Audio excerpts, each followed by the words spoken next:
Beyond the Wall of Sleep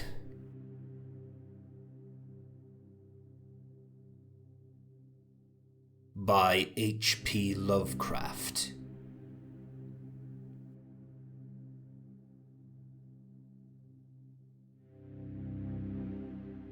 I have an exposition of sleep come upon me.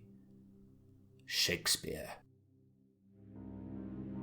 I have frequently wondered if the majority of mankind ever paused to reflect upon the occasionally titanic significance of dreams, and of the obscure world to which they belong, whilst the greater number of our nocturnal visions are perhaps no more than faint and fantastic reflections of our waking experiences. Freud, to the contrary, with his puerile symbolism, there are still a certain remainder whose mundane and ethereal character permits of no ordinary interpretation, and whose vaguely exciting and disquieting effects suggest possible minute glimpses into a sphere of mental existence no less important than physical life, yet separated from that life by an all but impassable barrier.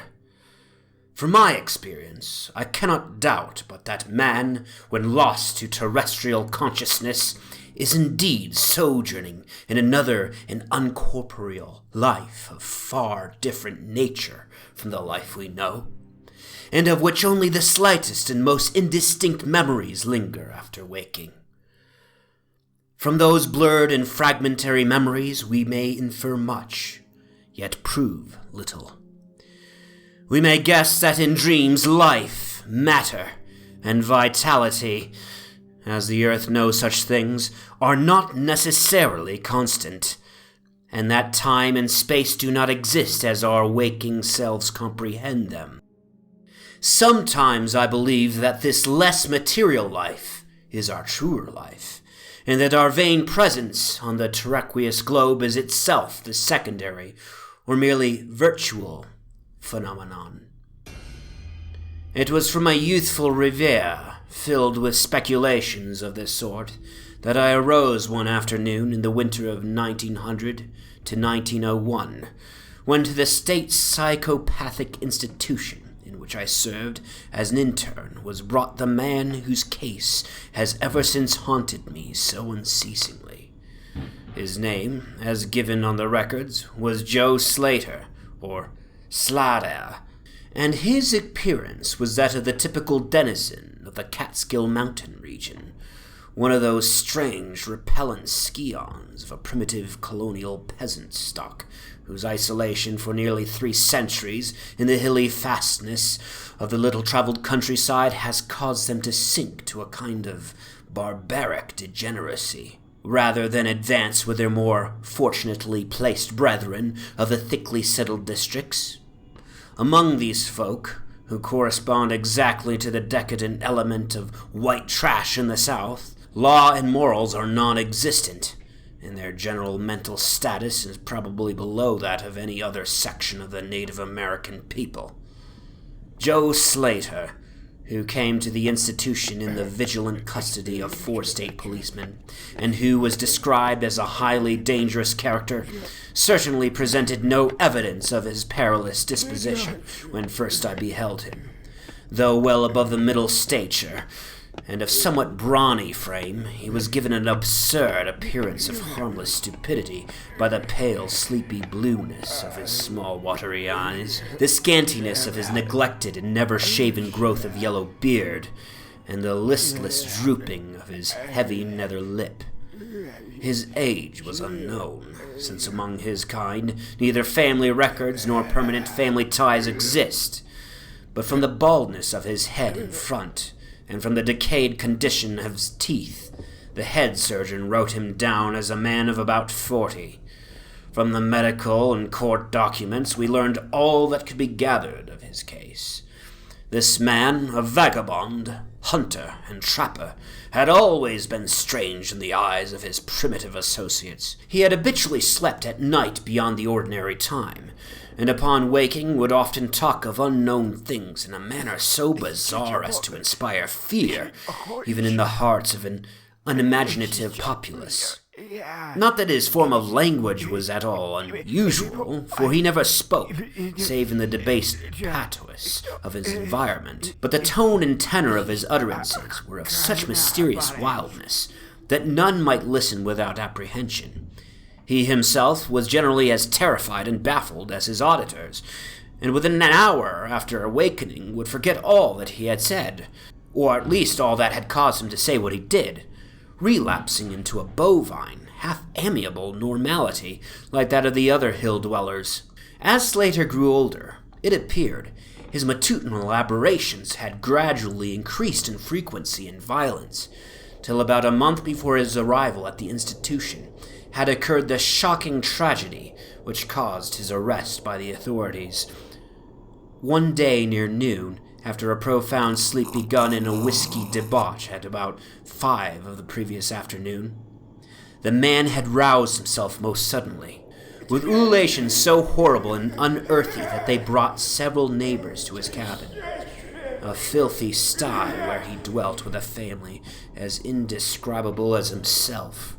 Rushing out into the snow, he had flung his arms aloft and commenced a series of leaps directly upward in the air, the while shouting his determination to reach some big cabin with brightness in the roof and walls and floor, and the loud queer music far away. As 2 men of modern size sought to restrain him, he had struggled with maniacal force and fury, screaming of his desire and need to find and kill a certain thing that shines and shakes and laughs. At length, after temporarily felling one of his detainers with a sudden blow, he had flung himself upon the other in a demonic ecstasy of bloodthirstiness, shrieking fiendishly that he would jump high in the air and burn his way through anything that stopped him.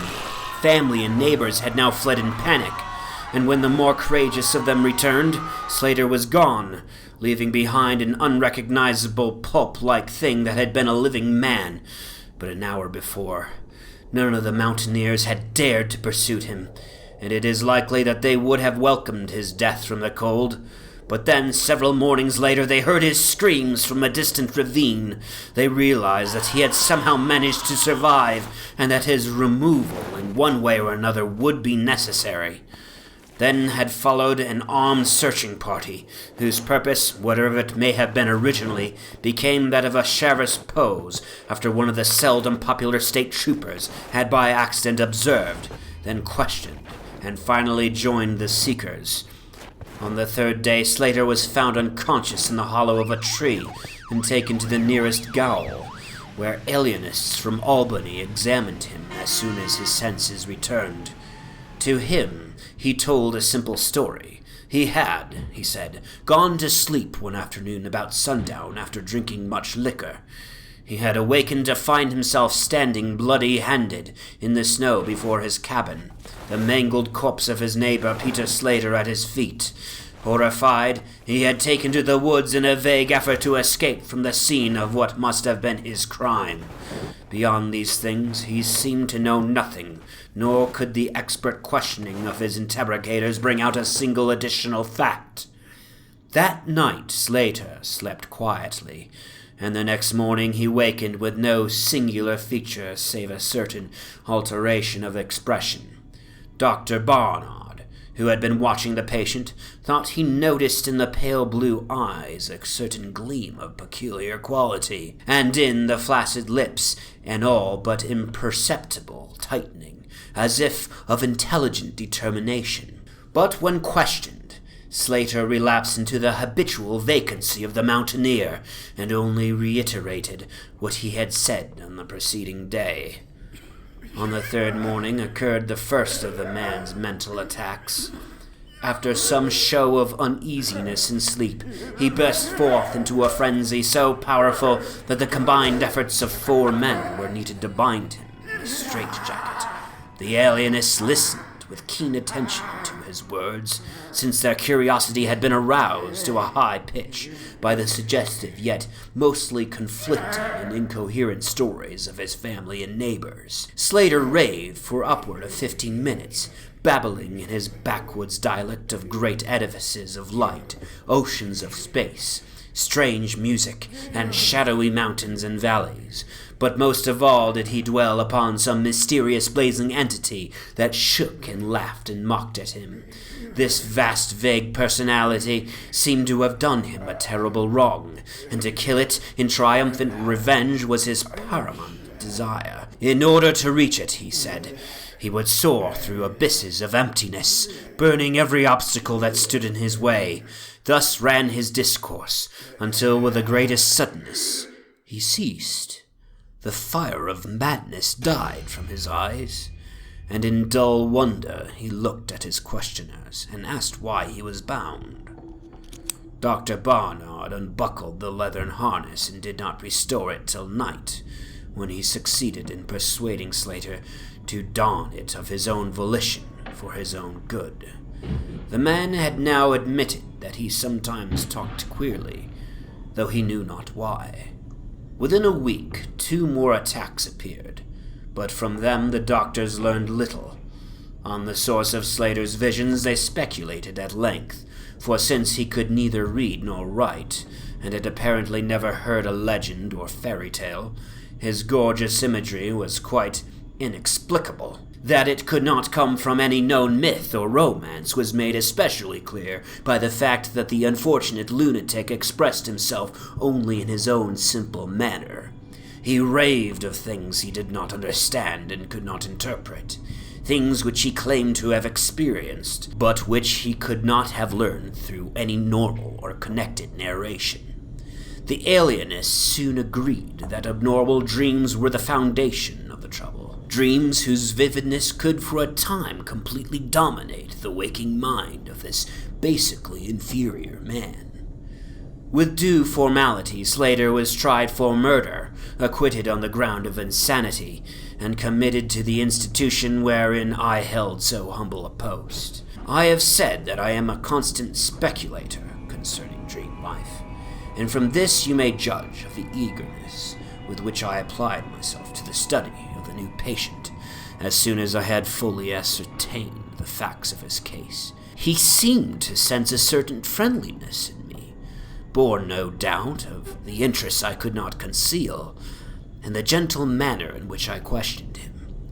Not that he ever recognized me during his attacks, when I hung breathlessly upon his chaotic but cosmic word pictures, but he knew me in his quiet hours, when he would sit by his barred window, weaving baskets of straw and willow, and perhaps pinning for the mountain freedom he could never enjoy again.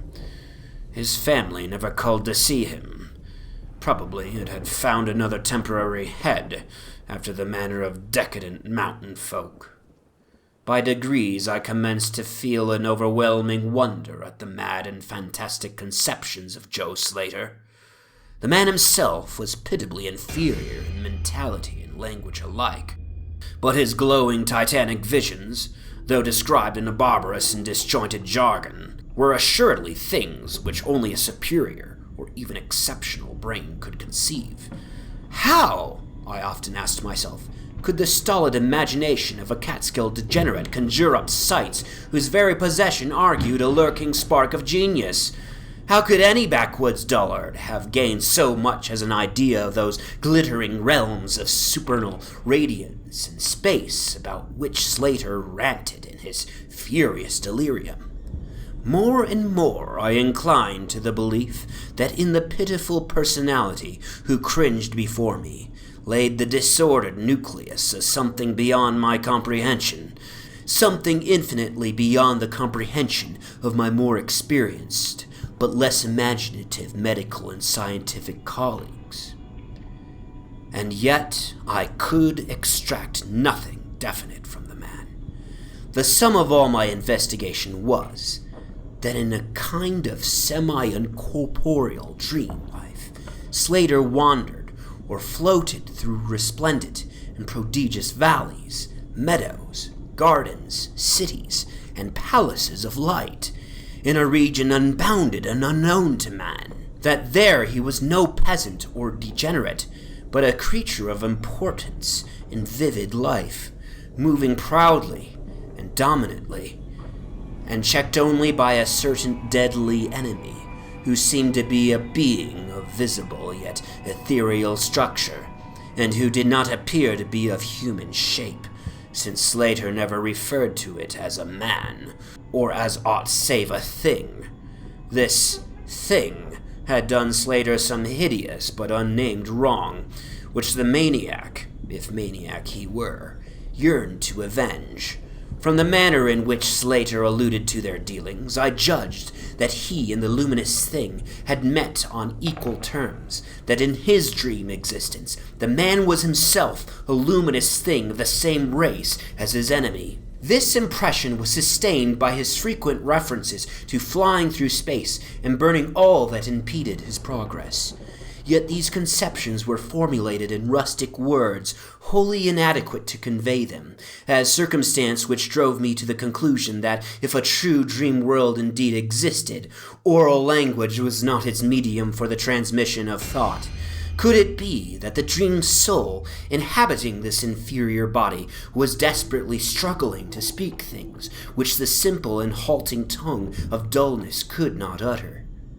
Could it be that I was face to face with intellectual emanations which would explain the mystery if I could but learn to discover and read them? I did not tell the older physicians of these things, for middle age is skeptical, cynical, and disinclined to accept new ideas. Besides, the head of the institution had but lately warned me in his paternal way that I was overworking, that my mind needed a rest.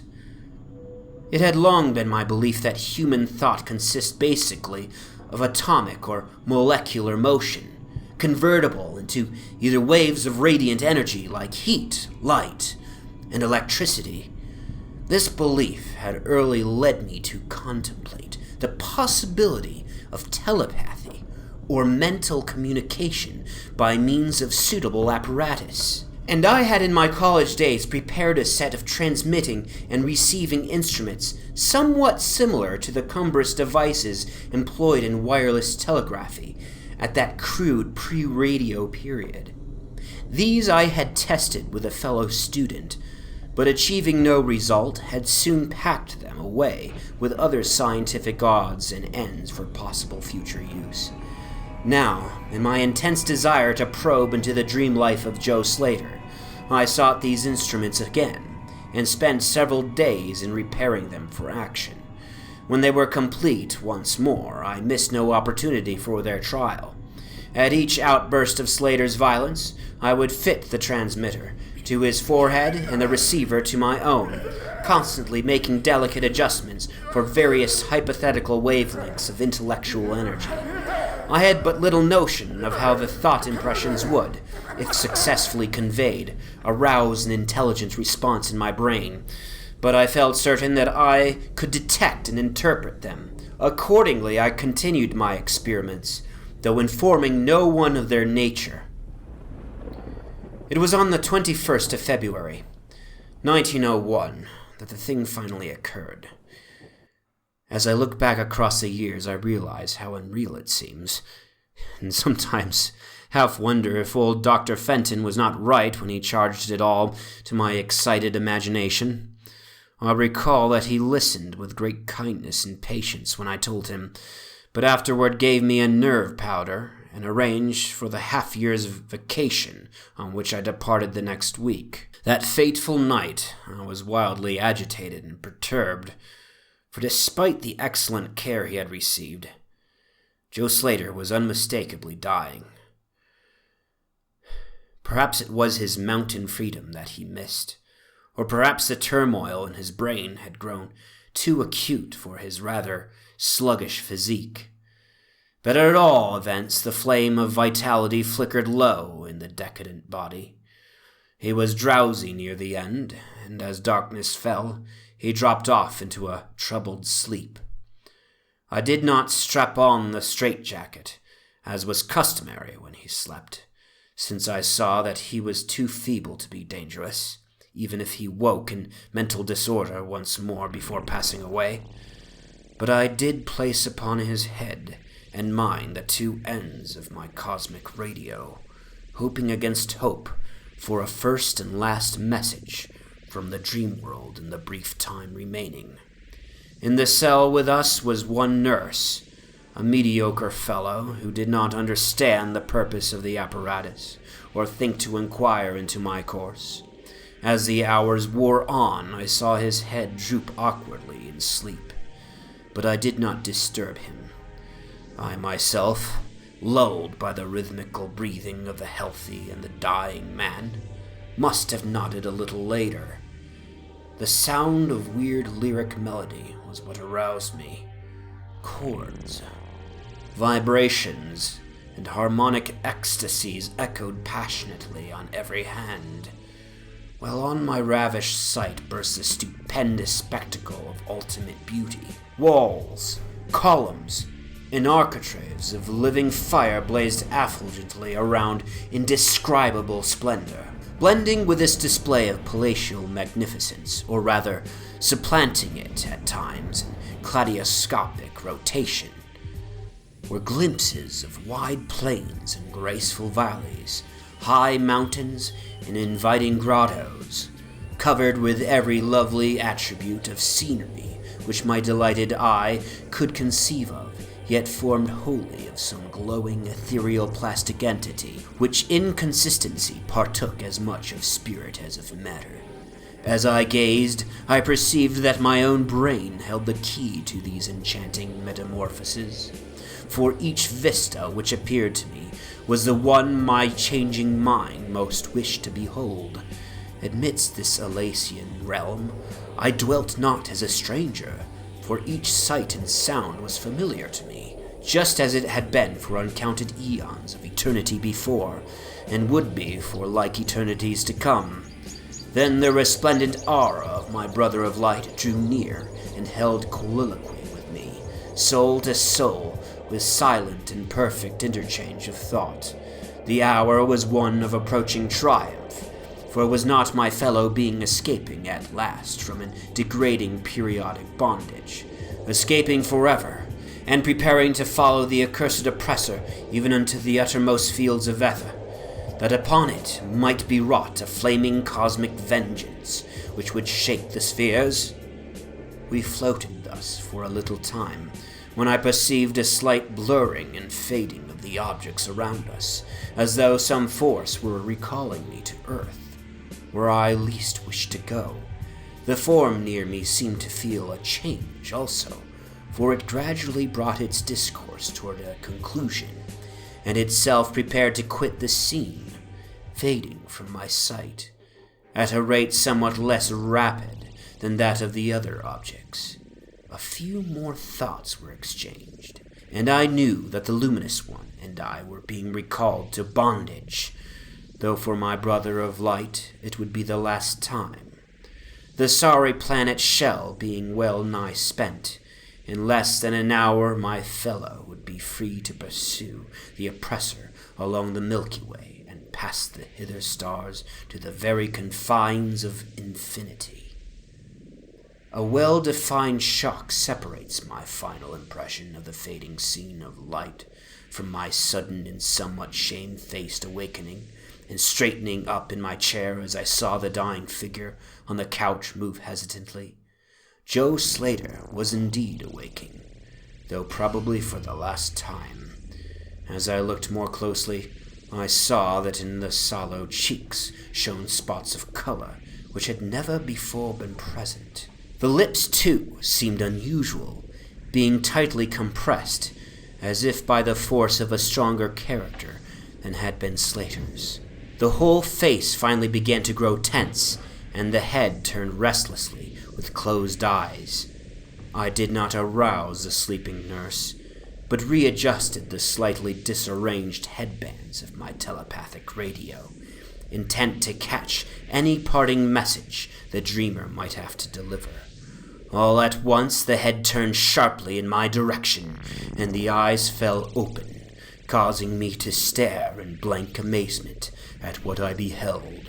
The man who had been Joe Slater, the Catskill decadent, was now gazing at me with a pair of luminous, expanded eyes whose blue seemed subtly to have deepened. Neither mania nor degeneracy was visible in that gaze, and I felt beyond a doubt that I was viewing a face behind which lay an active mind of high order. At this juncture, my brain became aware of a steady external influence operating upon it. I closed my eyes to concentrate my thoughts more profoundly, and was rewarded by the positive knowledge that my long-sought mental message had come at last. Each transmitted idea formed rapidly in my mind, and though no actual language was employed, my habitual association of conception and expression was so great that I seemed to be receiving the message in ordinary English. Joe Slater is dead, came the soul-petrifying voice or agency from beyond the wall of sleep. My opened eyes sought the couch of pain in curious horror, but the blue eyes were still calmly gazing. He is better dead, for he was unfit to bear the active intellect of cosmic entity. His gross body could not undergo the needed adjustments between ethereal life and planet life. He was too much of an animal, too little a man. Yet it is through his deficiency that you have come to discover me. For the cosmic and planet souls rightly should never meet. He has been my torment in the eternal prison for 42 of your terrestrial years. I am an entity like that which you yourself become in the freedom of dreamless sleep. I am your brother of light, and have floated with you in the effulgent valleys. It is not permitted me to tell your waking earth self of your real self, but we are all roamers of vast spaces and travelers in many ages. Next year I may be dwelling in a dark Egypt, which you call ancient, or in the cruel empire of Fan, which is to come 3,000 years hence. You and I have drifted to the world that reel about the red actress and dwelt in the bodies of the insect philosophers that crawl proudly over the full moon of Jupiter. How little does the earth self know of life and its extent. How little indeed ought it to know for its own tranquility. Of the oppressor, I cannot speak. You on earth have unwittingly felt its distant presence. You, without knowing, idly gave to its blinking beacon the name of Owl, the demon star. It is to meet and conquer the oppressor that I have been striven for aeons, held back by bodily encumbrances. Tonight, I go as a nemesis, bearing just and blazingly cataclysmic vengeance. Watch me in the sky, close by the demon star. I cannot speak longer, for the body of Joe Slater grows cold and rigid, and the coarse brains are ceasing to vibrate as I wish. You have been my friend in the cosmos. You have been my only friend on this planet. The only soul to sense and seek for me in the repellent form which lies on this couch. We shall meet again, perhaps in a shining mist of warring sword, perhaps on a bleak plateau in prehistoric Asia, perhaps in the unremembered dreams tonight, perhaps in some other form an eon hence, when the solar system shall have been swept away. At this point, the thought waves abruptly ceased, and the pale eyes of the dreamer, or can I say dead man, commenced to glaze fishily. In a half-stupor, I crossed over to the couch and felt of his wrist, but found it cold, stiff, and pulseless. The sallow cheeks paled again, and the thick lips fell open, disclosing the repulsively rotten fangs of the degenerate Joe Slater. I shivered, pulled a blanket over the hideous face, and awakened the nurse. Then I left the cell and went silently to my room. I had an insistent and unaccountable craving for a sleep whose dreams I could not remember. The climax? What plain tale of science can boast of such a rhetorical effect? I have merely set down certain things appealing to me as facts, allowing you to construe them as you will. As I have already admitted, my superior, old Dr. Fenton, denies the reality of everything I have related. He vows that I was broken down with nervous strain, and badly in need of a long vacation on full pay, which he so generously gave me. He assures me on his professional honor that Joe Slater was but a low-grade paranoiac, whose fantastic notions must have come from the crude hereditary folk tales which circulate in even the most decadent of communities. All this he tells me, yet I cannot forget what I saw on the sky on the night after Slater died. Lest you think me a biased witness, another's pen must add this final testimony, which may perhaps supply the climax you expect. I will quote the following account of the star Nova Persei verbatim from the pages of that eminent astronomical authority, Professor Garrett P. Serviss. On February 22nd, 1901, a marvelous new star was discovered by Dr. Anderson of Edinburgh, not very far from Hull. No star had been visible at that point before. Within 24 hours, the stranger had become so bright that it outshone Capella. In a week or two, it had visibly faded, and in the course of a few months, it was hardly discernible with the naked eye.